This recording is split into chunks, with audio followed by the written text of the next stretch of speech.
Super India news TV में आपका स्वागत है। मैं हूं राजेश आर्य। आइए देखते हैं आज का विशेष समाचार। विपक्षी एकता की संभावना। जयराम रमेश का यह कहना सही है कि कांग्रेस के बिना विपक्षी एकता संभव नहीं है, लेकिन कठिनाई यह है कि कई क्षेत्रीय दल कांग्रेस का साथ देने के नाम पर उसकी राजनीतिक जमीन पर काबिज होना चाहते हैं। कांग्रेस पहले से ही कई राज्यों में अपनी राजनीतिक जमीन तो खो चुकी है, और अब यदि वह विपक्षी एकता के नाम पर क्षेत्रीय दलों के लिए और जगह छोड़ती है तो वह खुद भी क्षेत्रीय दल के रूप में सिमट कर रह जाएगी। इसकी अनदेखी नहीं की जा सकती कि आज कांग्रेस उन अनेक राज्यों में तीसरे चौथे नंबर का दल बनकर रह गई है जहां कभी वह पहले स्थान पर हुआ करती थी। यह सही है कि कई क्षेत्रीय दल कांग्रेस को साथ लेकर भाजपा का मुकाबला करने की पहल कर रहे हैं, लेकिन उनमें से कई उसका नेतृत्व स्वीकार करने के लिए तैयार नहीं। इनमें से कुछ राहुल गांधी को प्रधानमंत्री पद का उम्मीदवार मानने को भी तैयार नहीं। ऐसे कुछ दलों ने कांग्रेस के बिना विपक्षी दलों को एकजुट करने की रणनीति अपना ली है। इसमें प्रमुख है भारत राष्ट्र समिति और तृणमूल कांग्रेस। क्षेत्रीय दल भले ही कांग्रेस के साथ मिलकर भाजपा को चुनौती देना आसान बता रहे हों, लेकिन सच्चाई तो यह है कि उनके पास ऐसा कोई एजेंडा नहीं जो आम जनता का ध्यान खींच सके। अब एक तथ्य यह भी है कि उनका दूसरे राज्यों में कोई प्रभाव नहीं है। राष्ट्रीय एवं अंतर्राष्ट्रीय मामलों में भी उनकी दृष्टि संकीर्ण है। अब तो वे रेवड़ी संस्कृति को भी अपनाते जा रहे हैं, जो कुल मिलाकर अर्थव्यवस्था का बेड़ा गर्क करने वाली है।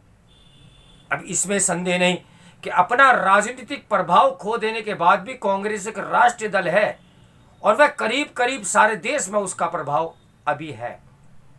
इसी कारण विपक्षी एकता उसके नेतृत्व में ही संभव है, लेकिन इसके लिए जिस वैकल्पिक एजेंडे की आवश्यकता है उसकी पूर्ति वह नहीं कर पा रही है। इसलिए नहीं कर पा रही है क्योंकि वह समय के साथ वामपंथी सोच से ग्रस्त होती जा रही है। वह रेवड़ी संस्कृति को बढ़ावा देने में क्षेत्रीय दलों से होड़ ले रही है। वैकल्पिक नीतियों के नाम पर उसके पास कुल मिलाकर रेवड़ी संस्कृति ही है। यह एक विडंबना ही है कि जिस कांग्रेस ने एक समय देश की अर्थव्यवस्था का उदारीकरण किया, वही आज निजीकरण के विरोध में खड़ी नजर आ रही है। वह यह समझने को तैयार नहीं कि उद्योग व्यापार जगत को बढ़ाए बिना देश को आगे नहीं ले आया जा सकता। यदि कांग्रेस ये चाहती है कि उसके नेतृत्व में विपक्षी दलों का कोई सशक्त गठबंधन बने और वह भाजपा को चुनौती देने में सक्षम हो, तो उसे सबसे पहले ऐसा कोई एजेंडा बनाना होगा जो देश के लोगों को आकर्षित करे। फिलहाल कांग्रेस ऐसा कोई काम नहीं कर पा रही है, या उसके पास ये भी कह सकते हैं कि ऐसा कोई एजेंडा नहीं है। आइए बढ़ते हैं अगले समाचार के लिए। तो अगले समाचार में है शक्ति जरूरी। लोगों का पैसा जमा कराकर उनसे किया वादा पूरा न करना ठगी है, और ऐसे लोग किसी भी तरह की राहत के अधिकारी नहीं होते हैं। अपने घर और प्लाट का सपना दिखाकर लोगों की गाड़ी कमाई हजम करने वाले बिल्डरों के खिलाफ लखनऊ जिला प्रशासन ने सख्ती शुरू कर दी है, लेकिन इसका संदेश पूरे प्रदेश में जाना चाहिए।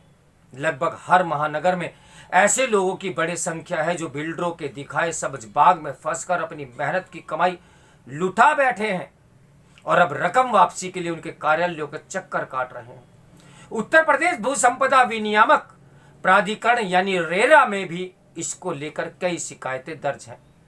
बिल्डरों की मनमानी का आलम यह है कि रेरा की नोटिस के बावजूद उन्होंने निवेशकों की रकम नहीं लौटाई। लखनऊ प्रशासन ने बकाया न लौटाने वाले 24 बिल्डरों के खाते सीज करने का आदेश दिया है, और 2 बिल्डरों का कार्यालय भी सील कर दिया गया है। इससे निवेशकों में अपने रुपए वापस मिलने की उम्मीद तो बढ़ी है, रेरा की ताकत भी स्थापित हुई है। बिल्डरों पर सख्ती करके ही उनके बेईमानी के शिकार लोगों को न्याय दिलाया जा सकता है, और रेरा को यह सिलसिला बनाए रखना चाहिए भी। निवेशकों के रुपए वापस कराने के लिए बिल्डरों को इसी तरह बाध्य करना पड़ेगा। एक अदद अपने घर के लिए लोग जीवन भर की गाड़ी कमाई बिल्डरों के हवाले कर देते हैं।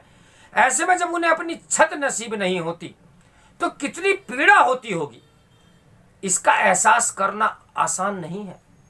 लखनऊ प्रशासन ने जिन बिल्डरों के खिलाफ कार्रवाई शुरू की है उनमें असल इंफ्रास्ट्रक्चर, तुलसियानी, ओमेगा, इंफा पार्थ, इंफाबिल्ड, विराज कंस्ट्रक्शन सहित कई बड़े नाम भी शामिल हैं और प्रभावशाली भी हैं।